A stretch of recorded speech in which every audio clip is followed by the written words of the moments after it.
I have 300 plus clients I have to look after and ensure kind of win. The pressures of things that kind of happen in social media. And I think all of those things kind of get on top of some people. And I think what is important for anyone who is watching or listening is to understand is that the higher the amount of stress that you can put yourself through, the stronger the individual you become and the higher level of success you can achieve. And essentially, you becoming successful with whatever you want in life is a war of attrition. It is survival of the fittest, is who can endure the most challenging tasks and keep going when they feel like it or not.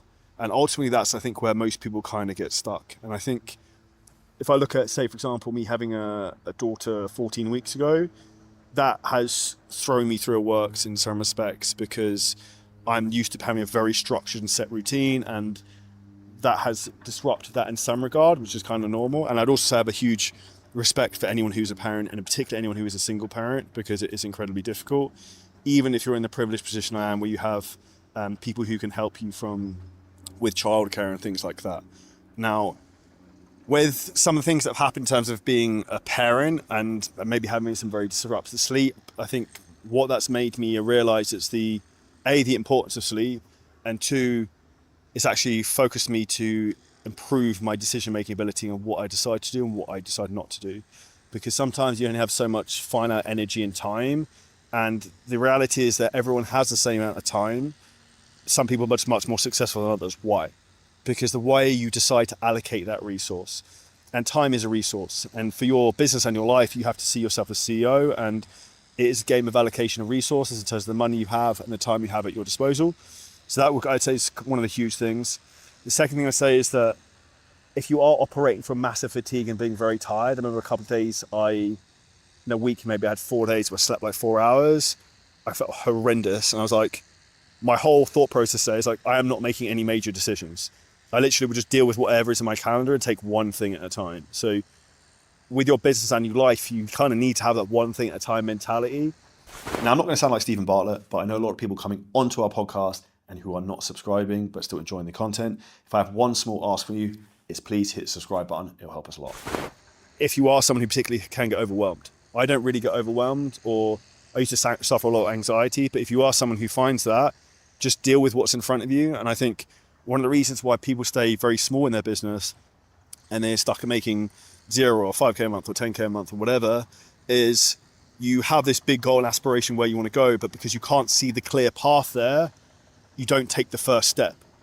Now, the reality is, like, for you to be great, you have to take the first step.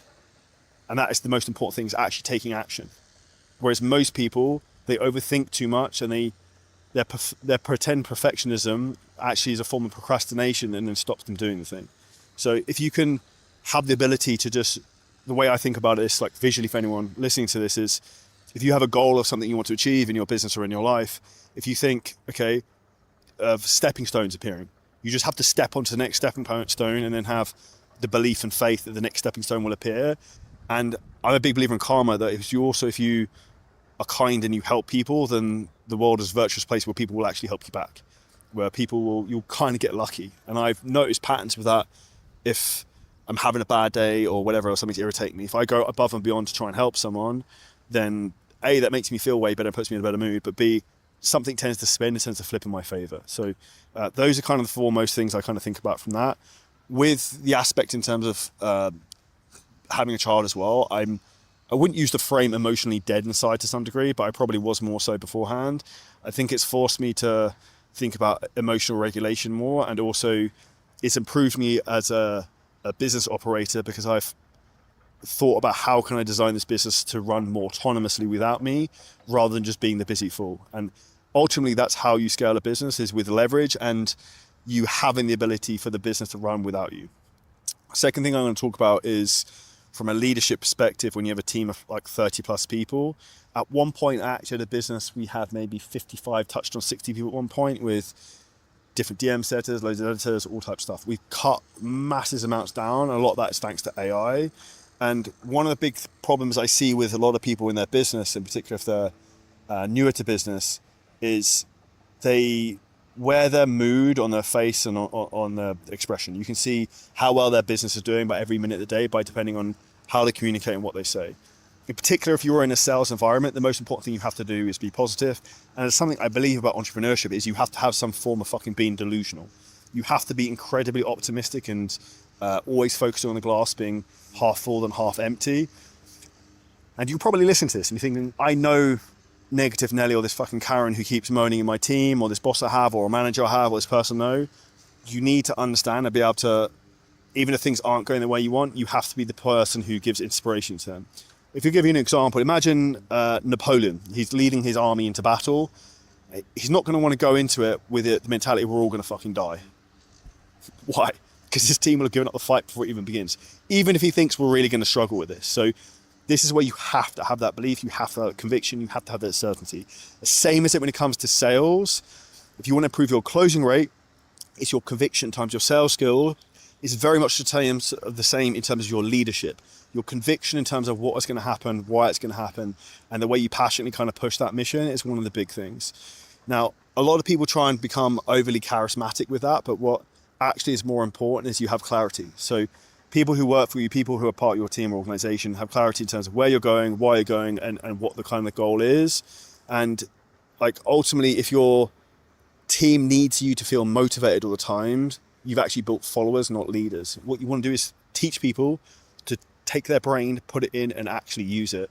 And that can come down to a couple of different things from a leadership perspective, but one is communicate with people how you want them to be communicated with. So an example, let's say, instead of people just coming to you with problems to then solve the problem, it will feed your ego and then you feel really smart because you solve all these problems. You then just deal with shit all day and people don't think for themselves. Get people to come with you and offer 2 to 3 solutions to every problem. And you then tell them, okay, that solution you suggest there is the best one, go and do that. Do you know what eventually starts happening? People just figure shit out themselves and they stop coming to you because they already know what to do, but they're just looking for your approval. So when it comes to scaling a team, that's a big thing I think about. If you then look at in terms of as you start to build wealth and your business starts to succeed, you have excess money and you want to start investing into assets to kind of grow, to get time freedom, location freedom, financial freedom.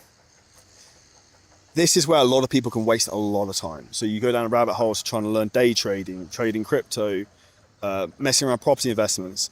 My honest advice for everyone having done all of those things I have just mentioned and lost money in forex trading, lost money in crypto, is focus on your business just making loads and loads of money and then get a very safe, easy investment strategy. Something like, which I'm currently doing, is investing in a wealth management fund. I will take money, I will invest it in that with the guy I use. They invest across 2,000 different companies and I do nothing. And that will go up 10 to 15% a year without me doing anything. And that's diversified and it's safe. And do you know what it does? It allows me to have huge amounts of mental bandwidth back because I'm not thinking about looking at crypto charts or refreshing coin market cap on a daily basis. So peace of mind beats potential upside every time. And that's something you kind of have to think about. So if you want help in terms of what I do for the wealth management style investing stuff, if you just DM me on Instagram, I can intro you to the guy who we use. Absolutely crushes. Now, if you come from a content perspective and having a lot of stuff on my plate at the moment, what is the best way to film, get content pushed out? We're filming this podcast right now on the beach. And this morning we did a business scaling workshop in a locker gym for 3 hours. So that'll be a 3-hour YouTube video. There'll be loads of reels from it. There'll be loads of images from it. The most important thing you need to do when you're trying to build a content machine, personal brand, which is one of the most important things for you to scale, is batch creating content. You do not want to be doing anything in your business or life really kind of one by one. So one of the fastest ways to actually have huge amounts of leverage and actually even kind of know what content works, going to have an impact, is generally just posting more. And I could say with 99% conviction, anyone listening to this, you should be posting more content because you will make more money, provided you are making content for the right reasons. So if you look at a lot of people make humorous content that might get a lot of views, but who is that person? They're a joker. Do you buy from jokers? Probably not. So there's also a difference between virality and content that shows authority, trust, and social proof, which ultimately is what's going to help you to grow your business.